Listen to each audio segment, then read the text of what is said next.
لجنہ T V کے محترم دوستو، میں ہوں حامد اختر اور آپ تمام دیکھنے اور سننے والوں کو السلام علیکم ورحمۃ اللہ وبرکاتہ۔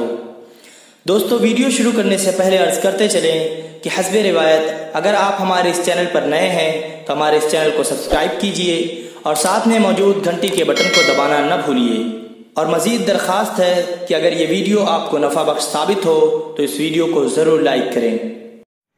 ناظرین کرام، جیسا کہ ہم نے کل کی ویڈیو میں بتایا تھا کہ 28ویں پارے کو 2 حصوں میں تقسیم کر دیا گیا تھا۔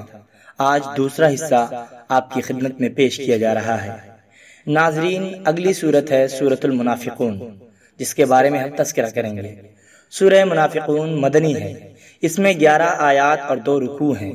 اس سورت میں منافقوں کے اخلاق، ان کے جھوٹ، ان کی دسیسہ کاریاں، مسلمانوں کے لیے ان کے بغض و عناد اور ان کے ظاہر و باطن کے تضاد کو بیان کیا گیا ہے۔ یوں تو منافقوں کا مکروہ چہرہ اور قابل نفرت اوصاف کئی دوسری صورتوں میں بھی دکھائے گئے ہیں، لیکن یہ صورت تو گویا صرف ان کی مذمت کے لیے مخصوص ہے۔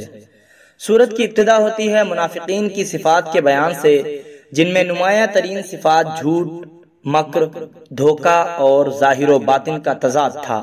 ان کے دلوں میں کچھ تھا اور زبانوں پر کچھ تھا۔ اس ویڈیو کو دیکھنے والے مخلص دوستوں سے گزارش ہے کہ منافقوں کی نمایاں صفات کا بیان سنتے ہوئے کچھ دیر کے لیے ٹھہر جائیے اور اپنی آنکھیں کھلی رکھنے کے بجائے بند کر لیجئے، دل کی آنکھیں کھولیے اور اپنے لیڈروں کا اور پوری امت کا محاسبہ کیجئے۔ کہیں یہ نمایاں صفات ہمارے اندر بھی تو نہیں پائی جاتی؟ کیا ہر طرف جھوٹ کی غلاظت اور مکر و فریب کی نجاست کے انبار دکھائی نہیں دیتے؟ کیا آج کا سب سے بڑا مسئلہ ظاہر و باطن اور قول و عمل کا تضاد نہیں ہے؟ تقریریں لچھے دار، تحریریں مزیدار، باتیں پروقار مگر عمل کچھ بھی نہیں، خالی ڈھول ہیں جو پٹ رہے ہیں اور جن کی ہیبت ناک آواز دور دور تک پہنچ رہی ہے، مگر انہیں پھاڑ کر دیکھیں تو اندر سے کھوکھلے، نہ ایمان، نہ یقین، نہ توکل، نہ اعتماد، نہ محبت، نہ معرفت، نہ ایثار، نہ احسان، نہ خوف، نہ خشیت، ایمان والی صفت کوئی نہیں، جبکہ منافقت گٹر کی نجاست کی طرح ابل پڑتی ہے۔ آگے بتایا گیا ہے کہ منافق ظاہر کے اعتبار سے بڑے پرکشش محسوس ہوتے ہیں، جسمانی اعتبار سے بڑے باوقار، زبان میں فصاحت اور حلاوت، انہیں بات کرنے کا ڈھنگ خوب آتا ہے، لیکن اندر سے کھوکھلے ہیں، ڈرپوک اور بزدل اتنے ہیں کہ کہیں سے کوئی اونچی آواز کان میں پڑ جائے تو پریشان ہو جاتے ہیں کہ ہماری موت آ گئی۔ سامنے آتے ہیں تو حضور اکرم صلی اللہ علیہ وسلم اور مسلمانوں کی تعریف کرتے نہیں تھکتے، لیکن پیٹھ پیچھے ایسی بدبودار باتیں کرتے ہیں کہ اللہ کی پناہ۔ سورت کے اختتام پر مسلمانوں کو سمجھایا گیا ہے کہ کہیں وہ بھی منافقوں کی طرح مال و اولاد میں مشغول ہو کر اللہ کے ذکر اور اطاعت سے غافل نہ ہو جائیں، اور انہیں ترغیب دی گئی ہے کہ وہ موت کے آنے سے پہلے خرچ کر لیں، ورنہ موت آ جانے کے بعد سوائے حسرت کے کچھ باقی نہیں رہے گا۔ افسوس کہ مسلمانوں نے اس نصیحت کو پس پشت ڈال دیا ہے، اور وہ اپنے آپ کو یہ کہہ کر تسلی دے دیتے ہیں کہ یہ ہمارا تذکرہ اور ہماری مذمت نہیں ہے، بلکہ یہ تو 1400 سال پہلے عبداللہ ابن ابی جیسے کچھ لوگ گزرے ہیں، ان کا تذکرہ ہے اور ان کی مذمت ہے۔ گویا قرآن کی بعض صورتیں اور بعض آیات ایسی ہیں جن کا تعلق آج کے زمانے سے بالکل نہیں ہے۔ ناظرین کرام، سورہ منافقون مکمل ہوئی۔ اب اگلی سورت سورۃ التغابن کا ذکر ہوگا۔ سورہ تغابن مدنی ہے، اس میں 18 آیات اور 2 رکوع ہیں۔ یہ سورت اگرچہ مدنی ہے لیکن اس پر مکی سورتوں کا رنگ غالب ہے۔ اس سورت کی ابتدا میں یہ بتانے کے بعد کہ کائنات کی ہر چیز اللہ کی تسبیح و تقدیس کرتی ہے، انسانوں کو 2 گروہوں میں تقسیم کیا گیا ہے، یعنی اللہ کی نعمتوں کا شکر کرنے والے اور کفران نعمت کرنے والے۔ پھر ان کے سامنے گزشتہ اقوام کا تذکرہ کیا گیا ہے جنہوں نے اللہ کے رسولوں کی تکذیب کی، اور اس تکذیب کی پاداش میں انہیں عذاب الہی کا مزہ چکھنا پڑا۔ یہ سورت ان مکذبین کا بھی تذکرہ کرتی ہے جو قیامت کے دن کو جھٹلاتے ہیں، اور پھر قسم کھا کر یقین دلاتی ہے کہ قیامت آ کر رہے گی، خواہ کوئی اقرار کرے یا انکار کرے۔ موت کے بعد کی زندگی کا معاملہ برحق اور یقینی ہے۔ اس سورت میں قیامت کے دن کو یوم التغابن قرار دیا گیا ہے، یعنی نقصان اور خسارے کا دن۔ قیامت کے دن کافر تو اپنے خسارے کو محسوس کرے گا ہی، مسلمان اور عابد انسان بھی حسرت کرے گا کہ اے کاش میں نے جتنی عبادت و طاعت کی تھی اس سے زیادہ کی ہوتی۔ یہ سورت اہل ایمان کو اموال، اولاد اور ازواج کے فتنے سے ڈراتی ہے اور ان کے بارے میں محتاط ہو کر رہنے کی تلقین کرتی ہے۔ بسا اوقات انسان ان کی خاطر اپنی آخرت تباہ کر لیتا ہے، نہ حلال اور حرام کی پرواہ کرتا ہے اور نہ ہی دینی حقوق و فرائض کی ادائیگی کا اہتمام کرتا ہے۔ ان کی محبت ہی کی وجہ سے ہجرت اور جہاد سے بھی محروم رہتا ہے۔ سورت کے اختتام پر اہل ایمان کو اللہ نے ڈرنے، اس کی راہ میں خرچ کرنے اور بخل سے بچ کر رہنے کا حکم دیا گیا ہے۔ ناظرین کرام، سورہ تغابن مکمل ہوئی۔ اب اگلی سورت سورۃ الطلاق کا ذکر ہوگا۔ سورہ طلاق مدنی ہے، اس میں 12 آیات اور 2 رکوع ہیں۔ مدنی سورتوں کے عمومی مزاج کی طرح اس سورت میں بھی بعض شرعی احکام بیان کیے گئے ہیں، خصوصاً وہ احکام جو ازدواجی اور خاندانی زندگی سے تعلق رکھتے ہیں۔ طلاق کی اکثر اقسام اور ان پر مرتب ہونے والے عدت، نفقہ اور سکنا جیسے احکام اس سورت میں آ گئے ہیں۔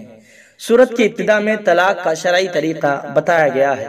مسلمانوں کو حکم دیا گیا ہے کہ اگر ازدواجی زندگی کو برقرار رکھنا مشکل ہو جائے اور طلاق کے علاوہ کوئی دوسرا راستہ باقی نہ رہے تو بیوی کو ایک طلاق رجعی دے کر چھوڑ دیں۔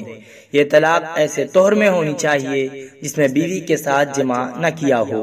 طلاق دینے کے بعد اسے عدت ختم ہونے تک چھوڑ دیں، اسے طلاق سنی کہا جاتا ہے۔ یہ قیود و شرائط اس بات کی نشاندہی کرتی ہیں کہ اللہ کی نظر میں طلاق انتہائی قابل نفرت عمل ہے، اور اگر بعض استثنائی صورتوں کا معاملہ درپیش نہ ہوتا تو شریعت میں طلاق کی اجازت کبھی نہ دی جاتی، کیونکہ طلاق کی وجہ سے خاندان کی بنیادوں میں دراڑیں پڑ جاتی ہیں، جبکہ اسلام خاندانی نظام کے استحکام پر زور دیتا ہے۔ اس کے بعد سورہ طلاق وضاحت کے ساتھ مختلف قسم کی مطلقہ عورتوں کی عدت بتاتی ہے، یعنی یائس ایسی بوڑھی عورت جسے حیض نہ آتا ہو، صغیرہ وہ بچی جس کا نکاح بالغ ہونے سے پہلے ہی کر دیا گیا ہو، اور حاملہ جسے حالت حمل میں طلاق ہو جائے۔ عدت کے علاوہ نفقہ اور سکنا کے احکام بھی یہاں ذکر کیے گئے ہیں۔ ان شرعی احکام کو بیان کرتے ہوئے درمیان میں 4 بار تقوی کا ذکر آیا ہے۔ پہلے فرمایا اللہ سے ڈرو جو کہ تمہارا رب ہے، دوسری بار فرمایا اور جو اللہ سے ڈرے گا اللہ اس کے لیے مشکلات سے نکلنے کا راستہ پیدا کر دے گا، تیسری بار فرمایا اور جو اللہ سے ڈرے گا اللہ اس کے کام میں سہولت پیدا کر دے گا، چوتھی بار فرمایا اور جو اللہ سے ڈرے گا وہ اس سے گناہ دور کر دے گا اور اسے اجر عظیم عطا کر دے گا۔ اس سے اندازہ ہوتا ہے کہ اللہ کی نظر میں تقوی کی کیا اہمیت ہے، اور یہ کہ قرآن کا اسلوب دوسری کتابوں سے کس قدر مختلف ہے۔ یہ قانون کی کوئی خشک کتاب نہیں، بلکہ اس میں قانون پر آمادہ عمل کرنے والی ترغیبات اور ترہیبات بھی کثرت کے ساتھ ہیں۔